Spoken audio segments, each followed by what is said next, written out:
चाहे वो हमारा किसान हो, हमारा जवान हो,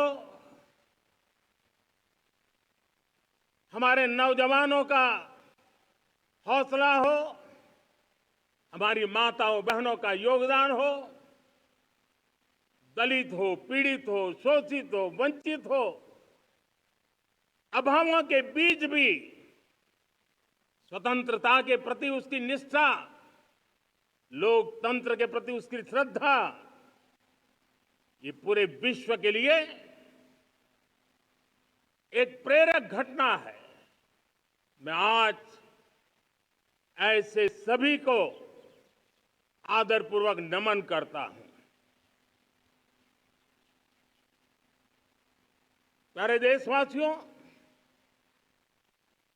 इस वर्ष और पिछले कुछ वर्षों से प्राकृतिक आपदा के कारण हम सबकी चिंता बढ़ती चली जा रही है। प्राकृतिक आपदा में अनेक लोगों ने अपने परिवारजन खोए हैं, संपत्ति खोई है, राष्ट्र ने भी पारावार नुकसान भोगा है। मैं आज उन सब के प्रति अपनी संवेदना व्यक्त करता हूं और मैं उन्हें विश्वास दिलाता हूं कि यह देश इस संकट की घड़ी में उन सब के साथ खड़ा है। मेरे प्यारे देशवासियों, हम जरा आजादी के पहले के वो दिन याद करें। सैकड़ों साल की गुलामी, हर कालखंड संघर्ष का रहा। युवा हो, बुजुर्ग हो, किसान हो, महिला हो, आदिवासी हो, उन्होंने गुलामी के खिलाफ जंग लड़ते रहे, अविरत जंग लड़ते रहे। इतिहास गवाह है कि 1857 के स्वातंत्र संग्राम जिसको हम याद करते हैं, उसके पूर्व भी हमारे देश के कई आदिवासी क्षेत्र थे जहां आजादी का जंग लड़ा जाता था। साथियों,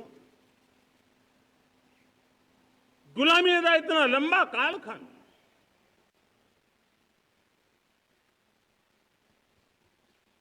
जुल्मी शासक,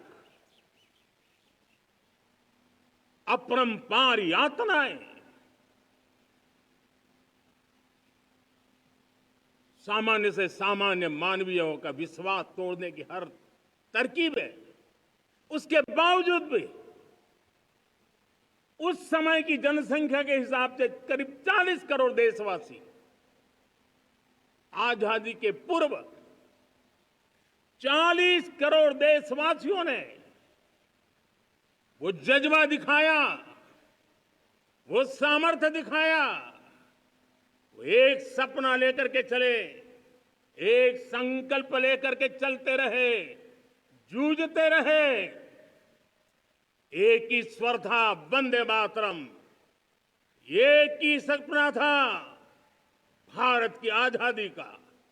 40 करोड़ देशवासियों ने, और हमें गर्व है कि हमारी रगों में उन्हीं का खून है।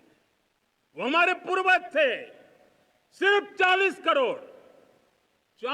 करोड़ लोगों ने दुनिया की महासत्ता को उखाड़ करके फेंक दिया था, गुलामी की जंजीरों को तोड़ दिया था।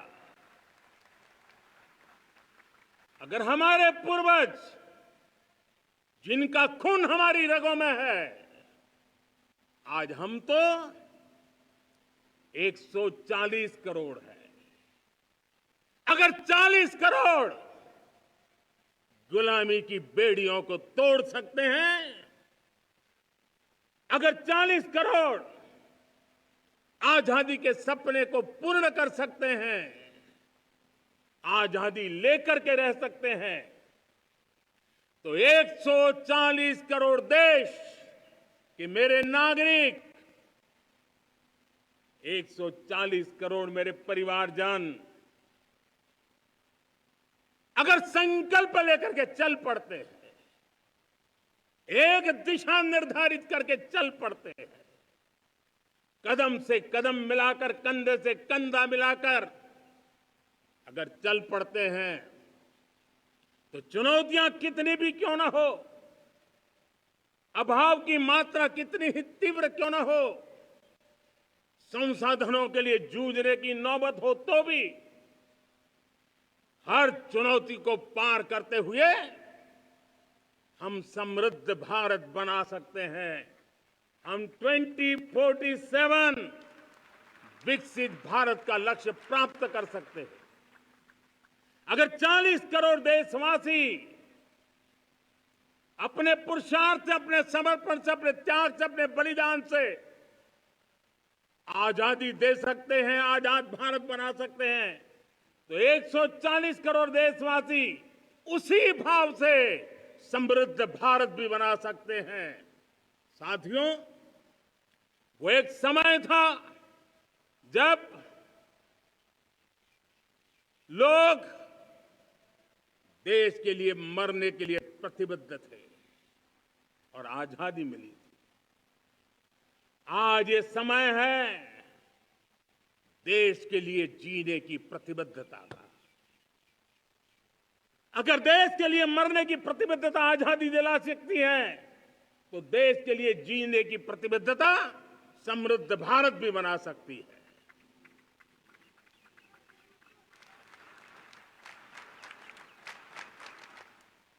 साथियों,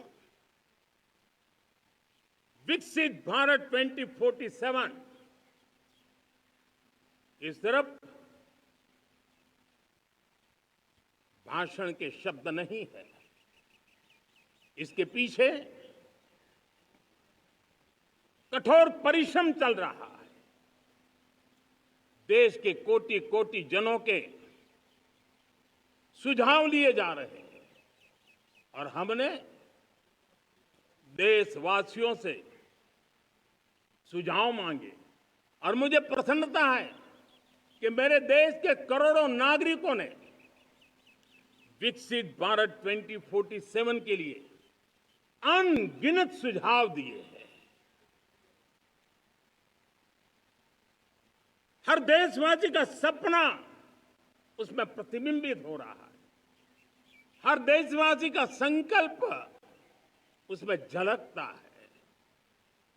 युवा हो, बुजुर्ग हो, गांव के लोग हो, शहर के लोग हो, किसान हो, कामदार हो, दलित हो, आदिवासी हो, पहाड़ों में रहने वाले लोग हो, जंगल में रहने वाले लोग हो, शहरों में रहने वाले लोग हैं, हर किसी ने 2047 में जब देश आजादी का 100 साल मनाएगा, तब तक विकसित भारत के लिए अनमोल सुझाव दिए हैं। और मैं जब इन सुझावों को देखता था, मेरा मन प्रसन्न हो रहा था। उन्होंने क्या लिखा? कुछ लोगों ने कहा, मेरा मन प्रसन्न हो रहा था। उन्होंने क्या लिखा? कुछ लोगों ने कहा कि दुनिया का स्किल कैपिटल बनाने का सुझाव हमारे सामने रखा। 2047 विकसित भारत के लिए कुछ लोगों ने भारत को मैन्युफैक्चरिंग का ग्लोबल हब बनाने के लिए सुझाव दिया। कुछ लोगों ने भारत की हमारी यूनिवर्सिटीज ग्लोबल बने, इसके लिए सुझाव दिया। कुछ लोगों ने यह भी कहा कि क्या आजादी के इतने सालों के बाद हमारा मीडिया ग्लोबल नहीं होना चाहिए। कुछ लोगों ने यह भी कहा कि हमारा स्किल्ड युवा विश्व की पहली पसंद बनना चाहिए। कुछ लोगों ने सुझाव दिया, भारत को जल्द से जल्द जीवन के हर क्षेत्र में आत्मनिर्भर बनना चाहिए। कई लोगों ने सुझाव दिया कि हमारे किसान जो मोटा अनाज पैदा करते हैं, जिसको हम श्री अन्न कहते हैं, उस सुपर फूड को दुनिया के हर डाइनिंग टेबल पर पहुंचाना है। हमें विश्व के पोषण को भी बल देना है और भारत के छोटे किसानों को भी मजबूती देनी है। कई लोगों ने सुझाव दिया कि देश में स्थानीय स्वराज की संस्थाओं से लेकर के अनेक इकाइयां हैं, उन सब में गवर्नेंस के रिफॉर्म की बहुत जरूरत है। कई लोगों ने लिखा कि न्याय के अंदर जो विलंब हो रहा है उसके प्रति चिंता जाहिर की और यह भी कहा कि हमारे देश में न्याय व्यवस्था में रिफॉर्म की बहुत बड़ी जरूरत है। कई लोगों ने लिखा कि कई ग्रीनफील्ड सिटीज बनाने की अब समय की मांग है। किसी ने बढ़ती हुई प्राकृतिक आपदाओं के बीच शासन प्रशासन में कैपेसिटी बिल्डिंग के लिए एक अभियान चलाने का सुझाव दिया। बहुत सारे लोगों ने यह सपना भी देखा है कि अंतरिक्ष में भारत का स्पेस स्टेशन जल्द से जल्द बनना चाहिए। किसी ने कहा भारत की जो पारंपरिक ट्रेडिशनल मेडिसिन है, हमारी औषधि है, दुनिया जब आज होलिस्टिक हेल्थ केयर की तरफ जा रही है तब हमें भारत की पारंपरिक औषधियां और वेलनेस हब के रूप में भारत को विकसित करना चाहिए।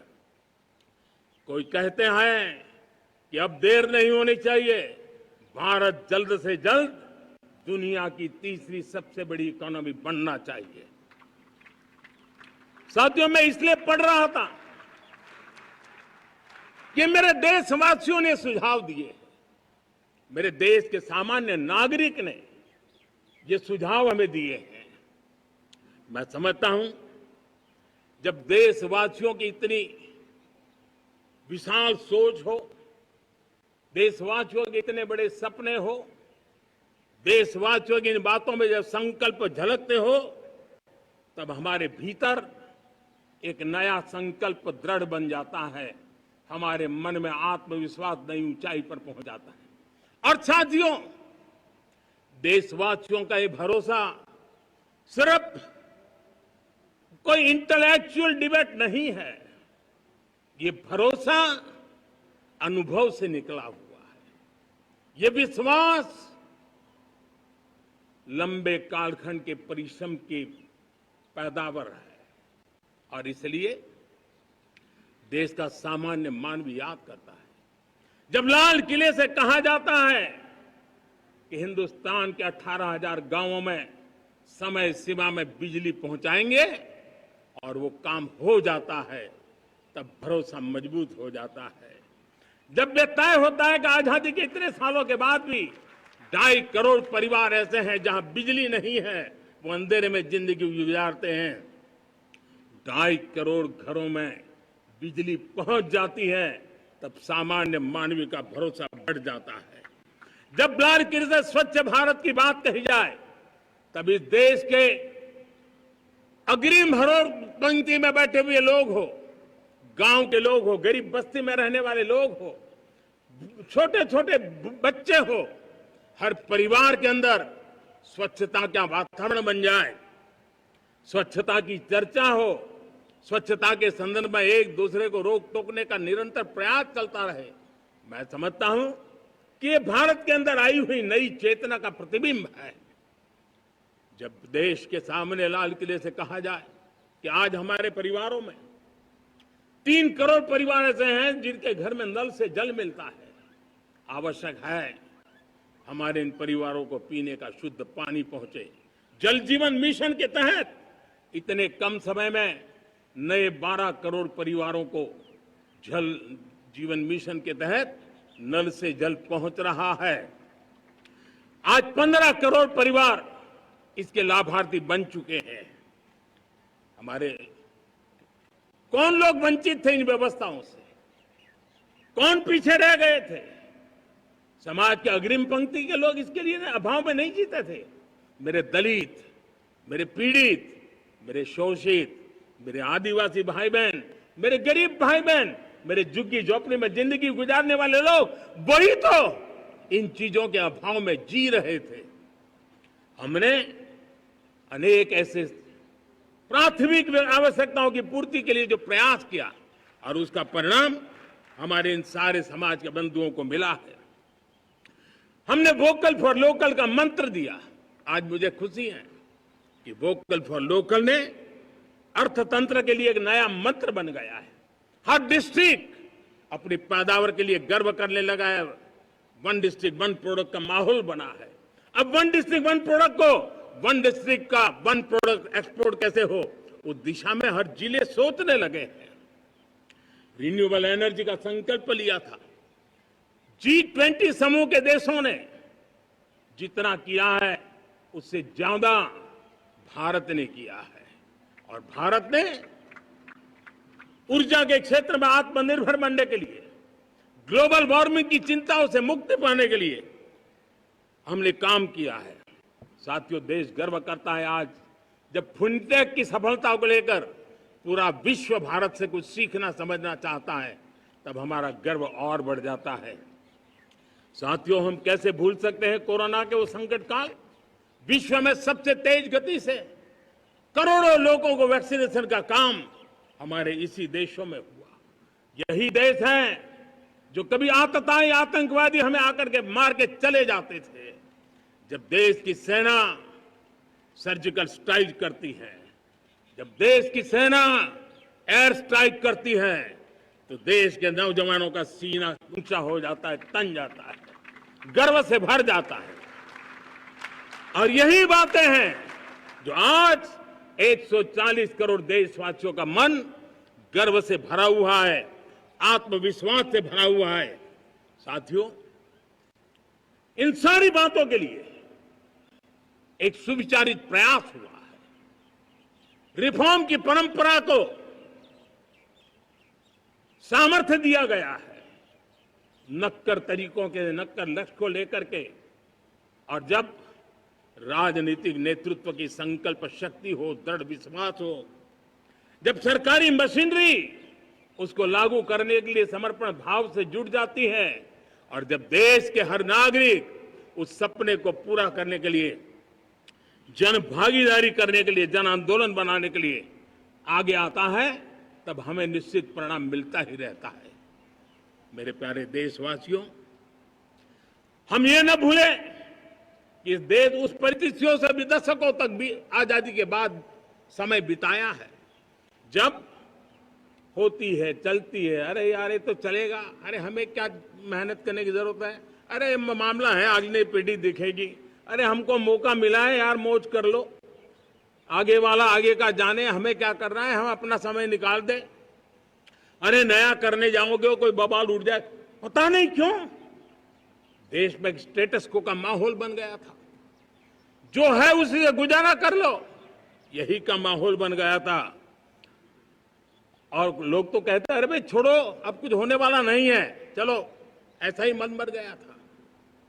हमें इस मानसिकता को तोड़ना था, हमें विश्वास से भरना था, और हमने उस दिशा में प्रयास किया। कई लोग तो कहते थे अरे भाई अगली पीढ़ी के लिए काम हम अभी से क्यों करें, हम तो आज का देखें। लेकिन देश का सामान्य नागरिक ये नहीं चाहता था, वो बदलाव के इंतजार में था, वो बदलाव चाहता था, उसकी ललक थी, लेकिन उसके सपनों को किसी ने तवज्जो नहीं दी, उसकी आशा आकांक्षाओं को, अपेक्षाओं को तवज्जो नहीं दी गई, और उसके कारण वो मुसीबतों को झेलते हुए गुजारा करता रहा, वो रिफॉर्म्स का इंतजार करता रहा। हमें जिम्मेदारी दी गई और हमने बड़े रिफॉर्म्स जमीन पर उतारे। गरीब हो, मिडिल क्लास हो, हमारे वंचित लोग हो, हमारी बढ़ती जाती शहरी आबादी हो, हमारे नौजवानों के सपने हो, संकल्प हो, आकांक्षाएं हो, उनके जीवन में बदलाव लाने के लिए रिफॉर्म का मार्ग हमने चुना। और मैं देशवासियों को विश्वास दिलाना चाहता हूं, रिफॉर्म के प्रति हमारी जो प्रतिबद्धता है वो पिंक पेपर के एडिटोरियल के लिए सीमित नहीं है। हमारे रिफॉर्म्स की ये प्रतिबद्धता है, वो 4 दिन की वाहवाही के लिए नहीं है। हमारी रिफॉर्म्स की प्रक्रिया किसी मजबूरी में नहीं है, देश को मजबूती देने के इरादे से है। और इसलिए मैं आज कह सकता हूं, रिफॉर्म का हमारा मार्ग एक प्रकार से ग्रोथ की ब्लूप्रिंट बनी हुई है।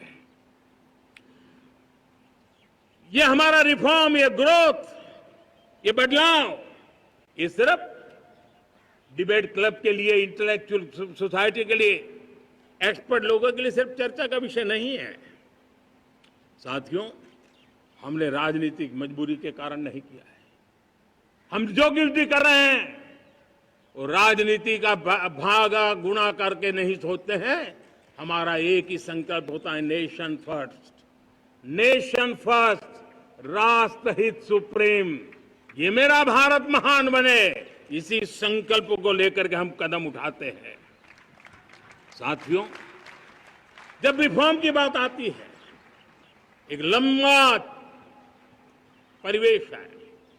अगर मैं उसकी चर्चा में चला जाऊंगा तो शायद घंटों निकल जाएंगे, लेकिन मैं एक छोटा सा उदाहरण देना चाहता हूं। बैंकिंग क्षेत्र में जो रिफॉर्म हुआ, आप सोचिए, बैंकिंग क्षेत्र का क्या हाल था।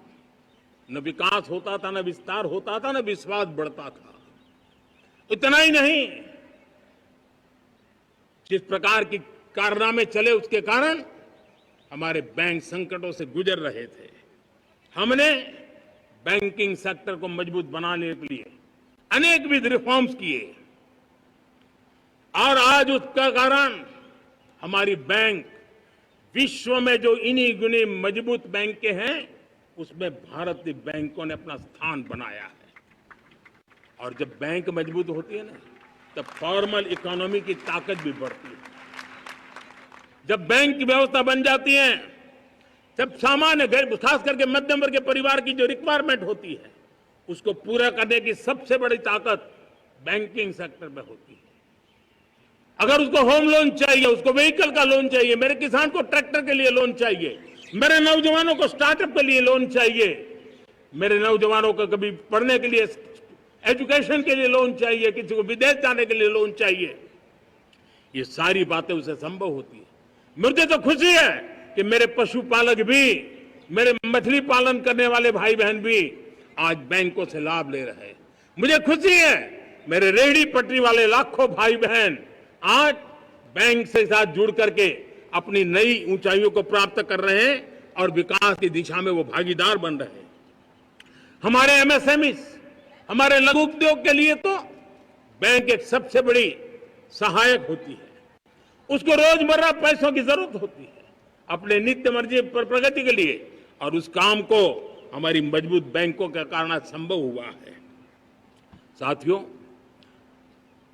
दुर्भाग्य से हमारे देश में आजादी तो मिली, लेकिन लोगों को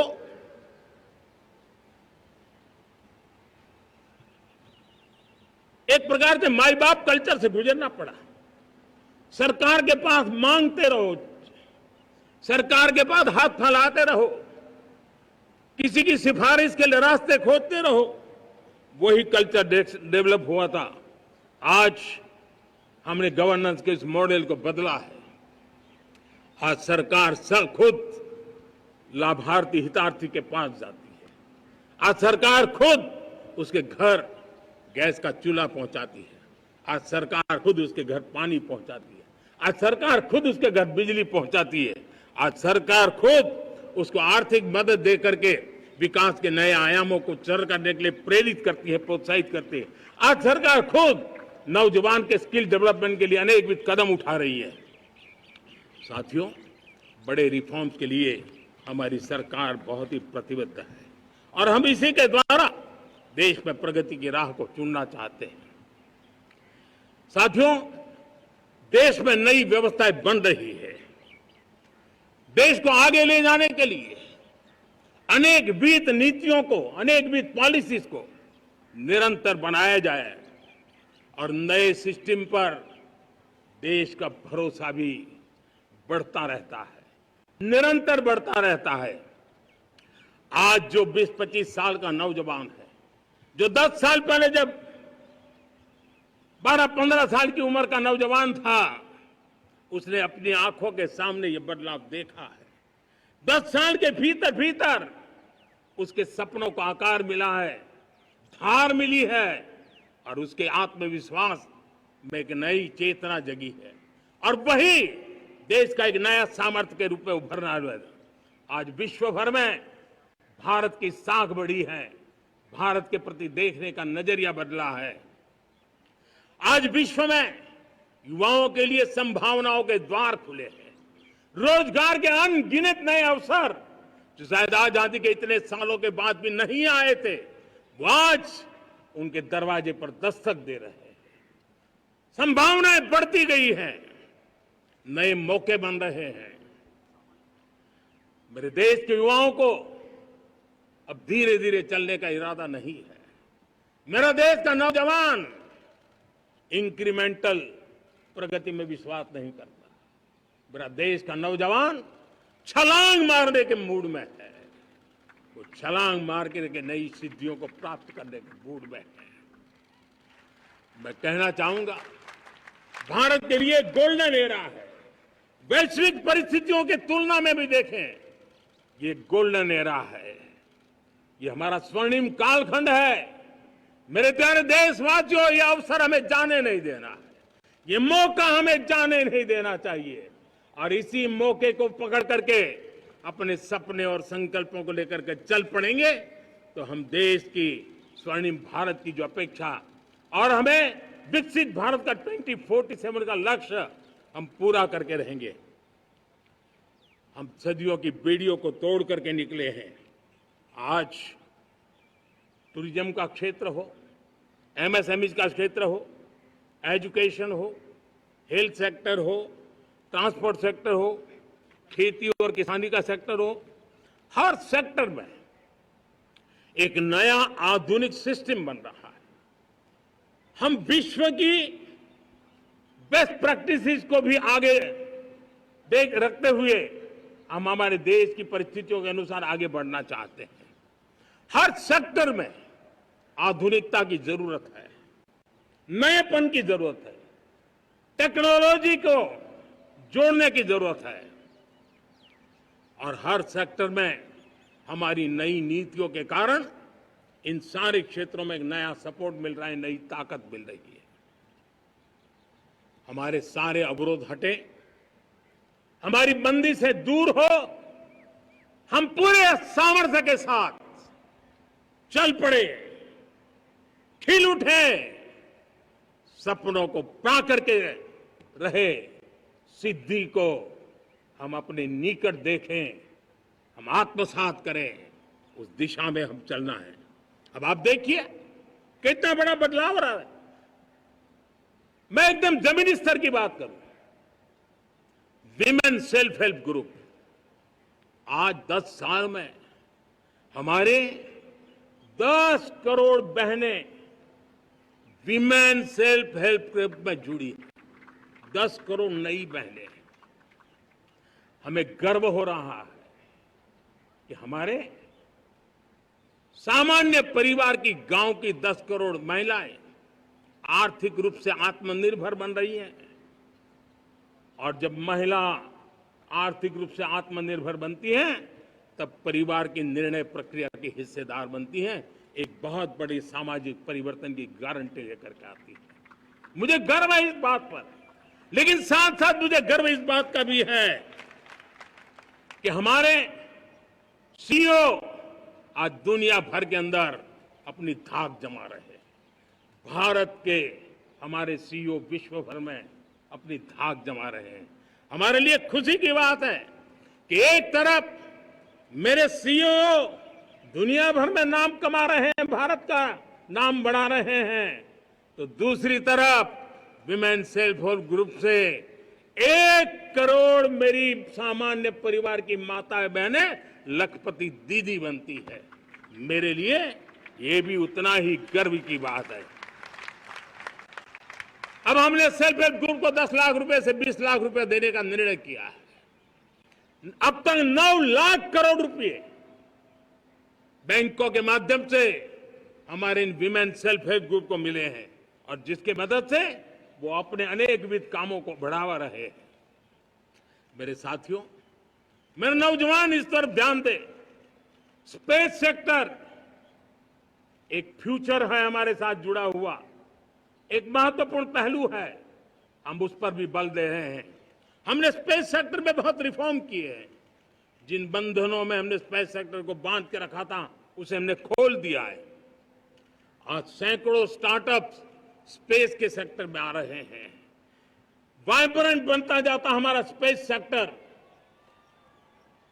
भारत को एक शक्तिशाली राष्ट्र बनाने का एक महत्वपूर्ण अंग है और हम इसको दूर की सोच के साथ मजबूती दे रहे हैं। आज private satellite, private rocket launch हो रहे हैं। ये गर्व की बात है। आज मैं कह सकता हूं, जब नीति सही होती है, नियत सही होती है और पूर्ण समर्पण से राष्ट्र का कल्याण यही मंत्र होता है, तो निश्चित परिणाम हम प्राप्त करके रहते हैं। मेरे प्यारे देशवासियों, आज देश में नए अवसर बने।